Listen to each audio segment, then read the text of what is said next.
We start with major international security news.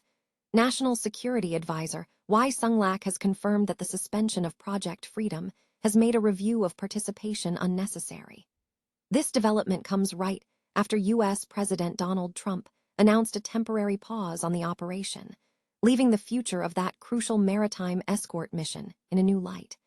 We break down exactly what this means for South Korea's involvement in the Strait of Hormuz. Stop using your finger for notes, sketches, and edits. This Jam Jake stylus pen gives your iPad a smoother, more precise writing feel with palm rejection so your hand can rest naturally on the screen. It charges fast, works for hours, and comes with replacement tips. Perfect for school, work, or creative projects. Check the link in the comments to grab it on Amazon. Next up, we shift gears completely to culture and history. Get ready to step back in time because the Changdeok Palace in Seoul is opening its doors for a rare event. The Korea Heritage Service is offering a docent-free silent morning stroll through the secret garden, an experience designed to let you truly see the architecture through emptiness. Find out how you can secure your spot for this exclusive glimpse into Joseon Dynasty royal life. Now for some intense domestic legal drama. In a significant ruling, the South Korean Appeals Court has reduced the prison sentence for former Prime Minister Han Duck-soo in his martial law case. We look at the details of how the court adjusted the sentence, what charges were upheld, and what this means for the political fallout from President Yoon Suk-yeol's controversial decree. This is a deep dive into the legal ramifications. And finally, we jump across the border to the north. We bring you the latest from Pyongyang as North Korean leader Kim Jong-un addresses the Supreme People's Assembly. Stay with us as we cover this critical political moment and all the developing stories shaping the headlines today. Don't miss a second of the action. Seoul has concluded its review regarding participation in the U.S. Project Freedom, following the suspension of the operation. National Security Advisor Wai Sung-lak stated on Wednesday that the halt of the U.S. operation made a review of South Korea's potential involvement unnecessary. The statement was made shortly after U.S. President Donald Trump announced a temporary pause on the project just days after its commencement. Wai indicated that no evidence has emerged suggesting that the South Korean-operated vessel, the Namu, which experienced a blast and fire in the Strait of Hormuz, had been targeted by an attack. The incident occurred on Monday while the vessel, operated by HMM Co., was anchored off the coast of the United Arab Emirates. While the possibility of the vessel being attacked was previously discussed and considered by Chung Hwa-di, the National Security Advisor noted that current information does not provide any supporting evidence for such claims. This development effectively removes the immediate need for Seoul to assess its role in the maritime security effort in the region.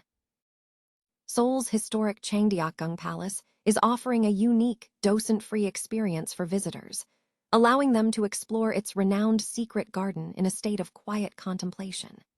Recognized as the most quintessential Joseon Dynasty royal residence and a UNESCO World Heritage Site, the palace is celebrated for its masterful integration with the topography of Mount Bugak.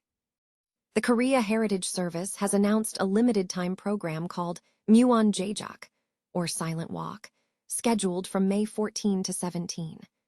Each morning, starting at 7:30 a.m., a small group of up to 25 adults will be granted 90 minutes to wander the historic grounds before the main gates open to the general public.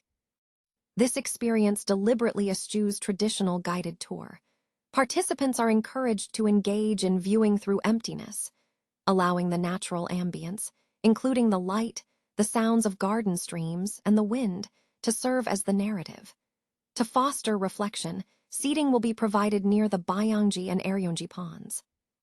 A key feature of this exclusive access is the inclusion of Seoyanggak, a structure typically hidden within the restricted Juhumnu Pavilion, alongside access to the interiors of Yonghwa Hall and Eryon Pavilion. These areas offer unique perspectives on the palace's design philosophy, where the surrounding nature is framed as an integral part of the architecture. Tickets for this special program are priced at 10,000 won. They will be sold on a first-come, first-served basis through Interpark starting May 8. Interested parties can find more information on the Changdeok Palace website or by calling 230-660-82300. A South Korean appeals court has reduced the prison sentence for former Prime Minister Han Duck-soo, who was convicted of rebellion related to President Yoon Suk-yeol's controversial imposition of martial law in December 2024.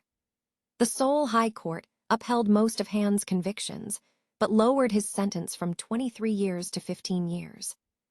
The court confirmed charges that Han attempted to legitimize Yoon's illegal decree by securing its endorsement in a cabinet meeting and planning to cut off water and electricity to key media outlets. Furthermore, the court affirmed convictions for falsifying the martial law proclamation, destroying it, and lying under oath. The Seoul High Court cited Han's very grave criminal liabilities, stating he abandoned his immense responsibilities as the number 2 official in the Yoon administration and actively participated in the rebellion. Legal experts suggest the 15-year term is consistent with precedents set for others involved in the martial law situation, such as Interior Minister Lee Sang-min, who received a 7-year sentence. Han and the special prosecutor have 7 days to appeal the ruling to the Supreme Court. Han, a career bureaucrat who served as prime minister twice, was one of the caretaker leaders following Yoon's suspension over the martial law actions. Yoon was ultimately impeached by lawmakers and subsequently removed from office by the Constitutional Court last year. Seoul is set to review North Korea's proposed constitutional revision that defines South Korea as a separate state. This development signals a significant diplomatic and political juncture between the two nations. The discussion is expected to focus on the implications of such a revision for regional stability and the future relationship between the Koreas. Meanwhile, North Korean leader Kim Jong-un was observed speaking at the second day of the Supreme People's Assembly in Pyongyang on March 23, as captured in a photograph distributed by the Korean Central News Agency on March 24.